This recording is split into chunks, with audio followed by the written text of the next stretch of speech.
Hola a todos, aquí Juan Pedro para el .NET Almería en la sesión 09 del curso de C Sharp. Hoy, como bien dice el título, vamos a hablar sobre LINQ, la segunda parte. La primera parte se encuentra en la sesión anterior, así que recomiendo que la reviséis antes de seguir con este vídeo. Vamos a empezar. ¿Qué vamos a ver en esta sesión? Vamos a aprender las transformaciones de datos, las relaciones entre tipos de operaciones y la diferencia entre sintaxis de consulta y sintaxis de métodos. ¿Qué pasa con las transformaciones de datos? ¿Qué podemos hacer con ellos? O sea, en SQL podemos hacer muchas cosas con los datos. Antes, o sea, una vez recopilados, podemos hacer cosas con ellos como transformar varias secuencias de entrada en una sola de salida, varios datos de entrada en uno solo de salida. Crear secuencias de salidas cuyos elementos estén formados por una o varias propiedades de cada elemento. Por ejemplo, creamos un objeto. Si tenemos que iterar sobre objetos y buscarlos en la base de datos, podemos sacar no solo todo el objeto, sino que podemos subdividirlo en uno de sus elementos o varios de sus elementos, a elección del programador. Podemos crear secuencias de salida que está formado por resultados de operaciones. Por ejemplo, si iteramos sobre números o sobre cadenas de texto, podemos sacar por pantalla, hacer que nuestro select coja esos elementos combinados de cualquier forma. Eso ya depende, como digo, siempre del programador. Y crear secuencias en formato diferente. Por ejemplo, podemos tener un archivo de texto bien formateado y sacarlo en formato XML. Por ejemplo, aquí tenemos un ejemplo de cómo podemos combinar varias entradas en una sola secuencia de salida.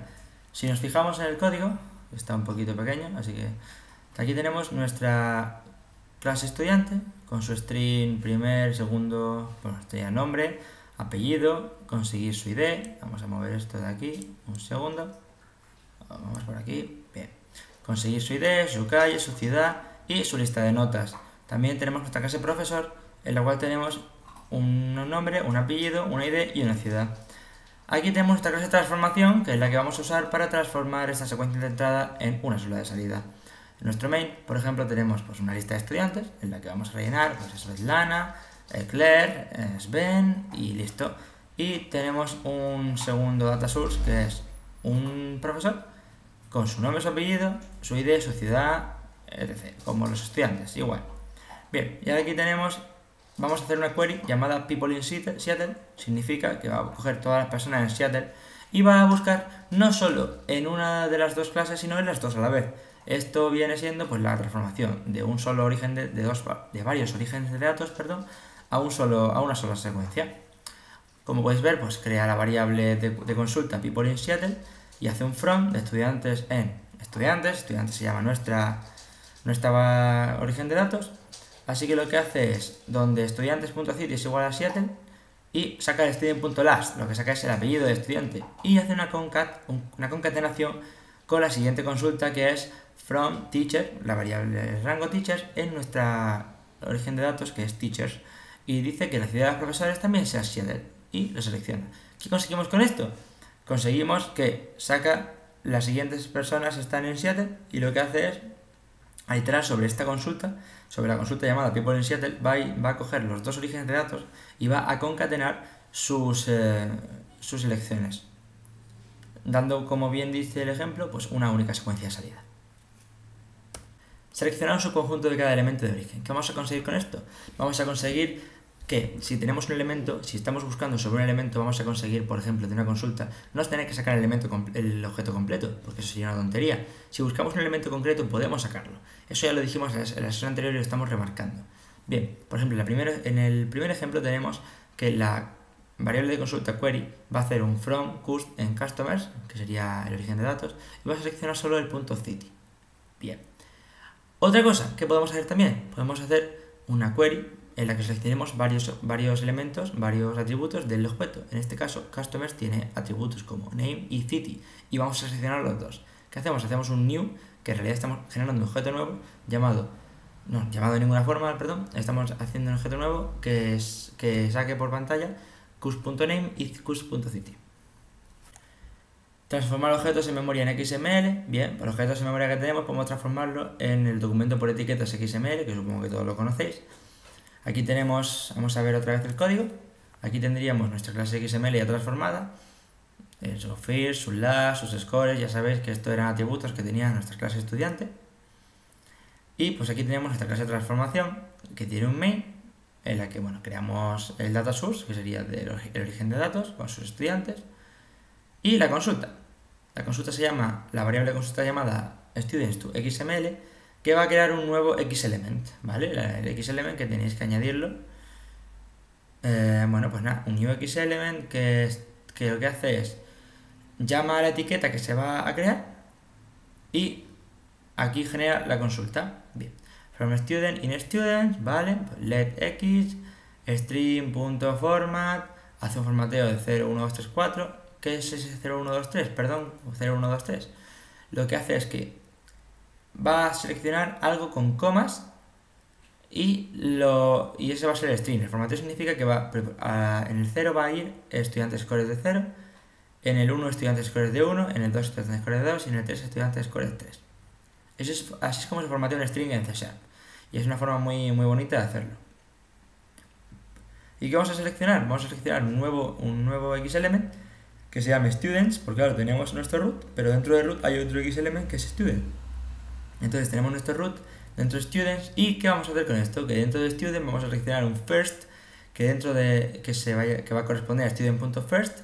Dentro de student también va a haber un .last que va a seleccionar student.last y scores que va a seleccionar a x. ¿Y qué es x? Es esto que hemos escrito antes, que es el let, que lo que tenemos es un formateo, un concatenamiento de strings con las scores de 0 a 3.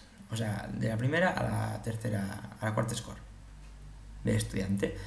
Bien, y al cerrar, ¿qué hacemos? Esto de end son solo comentarios, obviamente, y al cerrar lo que hace es marca pues la casilla de cierre, que es la barra con el nombre de la etiqueta.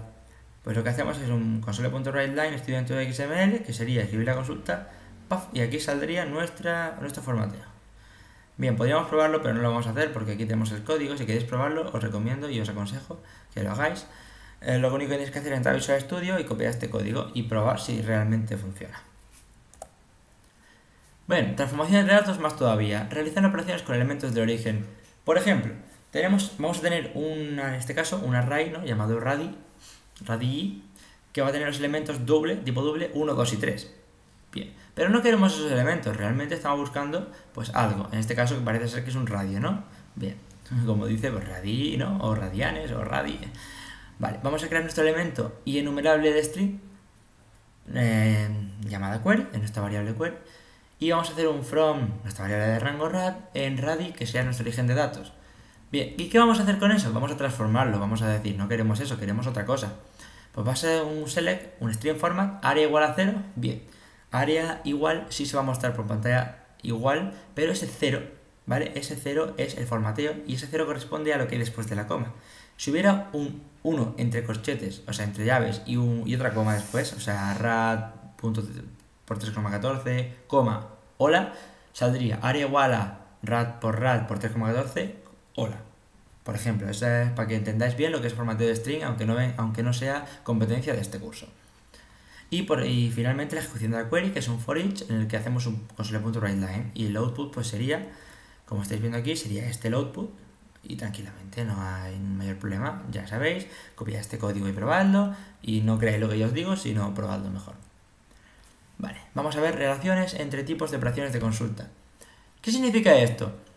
Hay varios tipos de relaciones. Bueno, yo he traído 3 si subdividimos bien. Porque tenemos las relaciones que no transforman los datos del origen.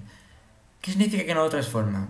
Vale, tenemos los datos de origen son de tipo string. Fijaros, tenemos una lista de strings, y la que hemos inicializado con 4 nombres que son John, Rick, Maggie y Mary. Bien, nuestra consulta es un enumerable de strings, del mismo que el origen de datos, así que no hay transformación, llamada nameQuery, así que hace un from del name. En names, la variable de rango name se autoasigna como string, porque el origen de datos es un string. Y lo que hace es que donde los names de 0, o sea, ¿qué significa name de 0? Está llamando al primer carácter del string, ¿vale? Está llamando al primer carácter. Lo que hace es seleccionar el name, ¿vale? Pues si es igual a 0, debería solo sacar Maggie y Mary.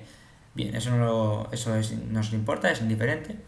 Pero ved que para iterar sobre esta consulta también tenemos que hacer un for each con una variable de rango de string.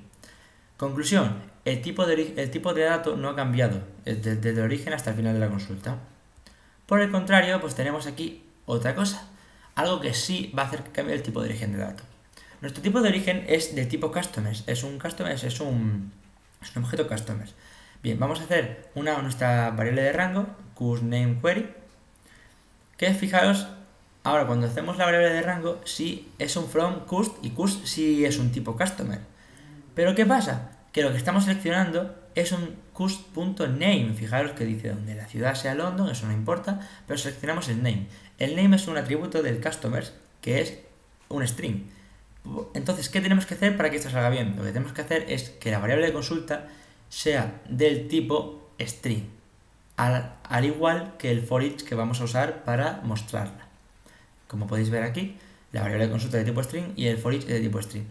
Si, por ejemplo, si pusiéramos todo de tipo customers, nos diría, perdóname, pero en los que está seleccionando, lo que voy a guardar con memoria, que es cust.name, no es de tipo customer, así que no puedo seleccionarlo.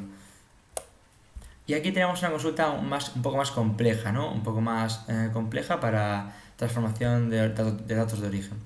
Tenemos nuestra table, nuestra estructura table, llamada customers, bien, desde tipo customer.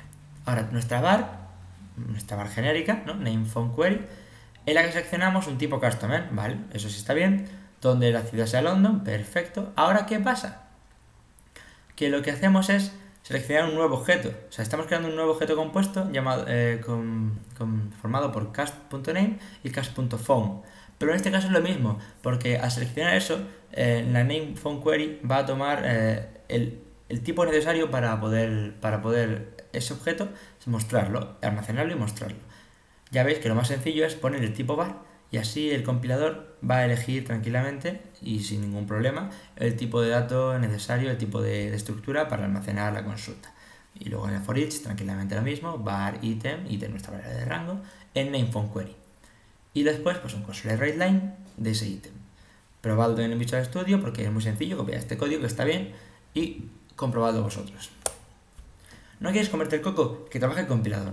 A ver, si tú tienes que seleccionar varios tipos o vas a seleccionar un tipo de dato complejo, no es necesario que tú mismo tipes la variable. Por ejemplo, ya se sabe que el enqueue tiene una estructura fuertemente tipada, pero el compilador es capaz de elegir el tipo de variable y de almacén en tiempo de compilación. Por ejemplo, fijaos que customers es de tipo customers, ¿no? La variable customers es de tipo customers. Nuestra variable de consulta, aún no sabemos de qué tipo es, pero nuestro from es de tipo customers. ¿Qué pasa? ¿Dónde está el INRI? Que nuestro select va a ser de tipo customer. Al ser nuestro select de tipo customer y poner la etiqueta var en nuestra variable de consulta, nuestra variable de consulta va a hacerse de tipo customer por obligación, porque es necesario para mostrar la consulta. Y nuestra variable item, nuestra variable de rango item del for each también va a ser de tipo customer porque es necesario para iterar sobre la consulta. Bien, aquí está un poco la chicha. Sintaxis de consulta y de métodos. Por ejemplo, yo soy de Java, ¿vale? Venimos de Java y nuestra sintaxis siempre ha sido de métodos. Por ejemplo, usaríamos pues from la consulta que sea, punto where, punto lo que sea, ¿no? Haciendo un punto y poniendo el método y pasándole sus parámetros. Bien, ¿qué pasa aquí? Que realmente no son semánticamente idénticas. ¿Qué significa? Que van a hacer lo mismo. Hacen lo mismo, pero la sintaxis es muy diferente. Bien, realmente ciertas consultas deben escribirse invocando métodos y no mediante sintaxis SQL. Por ejemplo, métodos de extensión de un operador, la expresión lambda y la contabilidad de consulta, esos son necesarios en modelo de métodos. Así que vamos a ver ahora unos ejemplos para que veáis cómo actúan. Aquí tenemos nuestra consulta, nuestra pedazo de consulta, ¿vale? La que llamada class query versus método syntax, query método versus method. Y tenemos nuestro main, un origen de datos llamado numbers. Y aquí tenemos pues la query syntax, en la que vamos a hacer una query normal y corriente, como hemos visto hasta ahora. Y abajo, en una sola línea, la método syntax. Pues fijaros, es numbers.where y nuestro filtrado, .orderBy y nuestro orden. Bien. ¿Qué hacemos después? Pues un for each, y en el que vamos a hacer un for each de la numQuery 1 y un for each de la numQuery 2. Estos bichos son idénticos, son totalmente idénticos. Y como podéis ver, al final de todo el output es el mismo, 6, 8, 10, 12. Fijaros que la cosa cambia, pero eso ya depende también de los gustos, ¿no? A mí, por ejemplo, me gusta mucho hacer sintaxis de lenguaje SQL, aunque como ya hemos dicho antes, hay funciones para las que es necesario que la sintaxis sea de tipo con métodos. Hemos hablado antes de hacer contabilidad de consultas que era necesario llamar a sintaxis de métodos, así que ahora vamos a hablar un poco de la combinabilidad de las consultas, pero algo muy sencillo. Porque si os fijáis en el código anterior, al llamar a los métodos where y order by mediante sintaxis de punto, estamos creando una consulta filtrada. O sea, estamos ordenando una consulta que estaba filtrada. Pero esto lo hace el configurador de segundo plano. Es más que nada una curiosidad para que lo sepáis. Bien, la última curiosidad, y es la que tengo aquí abajo en negrita, en capitals, es que una variable de rango, una variable de consulta, perdón, realmente no está almacenando nunca un valor. O sea, lo usa y lo devuelve. Así que podemos cambiarla en cualquier momento. Bueno, muchas gracias por seguirnos. Recordad que todo el código está en nuestra página web .netalmería.net y esperamos que nos sigáis en las siguientes sesiones del curso y que hayáis aprendido algo. Hasta la próxima.